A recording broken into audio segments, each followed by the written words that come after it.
DJ Raja Babu, DJ Raja Babu, किसानी दरभंगा, किसानी दरभंगा। दिल से बोला वतनी काटा जाने बात के कहतानी मिले हराने तो हूँ रात के। दिल से बोला वतनी काटा जाने बात के कहतानी मिले हराने तो हूँ रात के। चल जाई हलील के नया साल में मिल के, विश करें तो हरा सुकून मिली दिल के।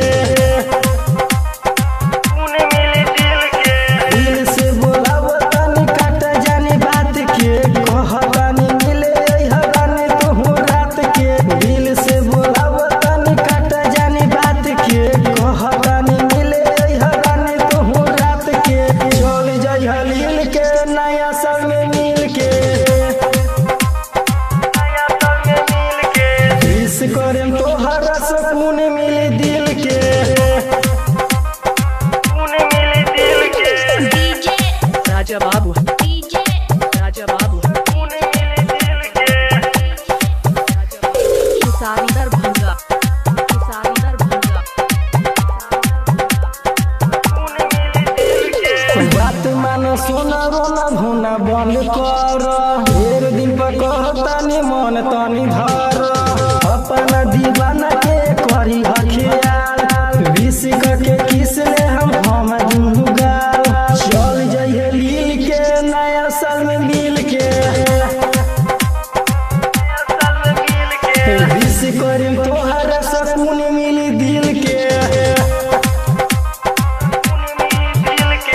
दिल से बोला वतनी काटा जाने बात के कहतानी मिले हराने तो हूँ रात के। दिल से बोला वतनी काटा जाने बात के कहतानी मिले हराने तो हूँ रात के। चल जाई हलील के नया साल में मिल के,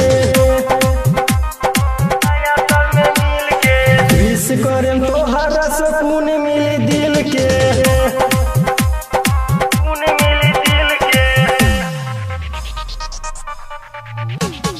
डीजे राजा बाबू, डीजे राजा बाबू, राजा बाबू, किसानी दरभंगा, किसानी दरभंगा। 22 वाला बात रानी अब नहीं ढोआ। हम बानी किसमिस तू बारू खोआ। तोहरा से अरजी छोटुआ करे, दिन राति रानी तोहरे पमरे। चल जाई हलील के नया साल में मिल के, विश करें तोहरा सुकून मिली दिल के। दिल से बोला वतनी काटा जाने बात के कहतानी मिले हराने तो हूँ रात के। दिल से बोला वतनी काटा जाने बात के कहतानी मिले हराने तो हूँ रात के। चल जाई हलील के नया साल में मिल के, विश करें तो हरा सुकून मिली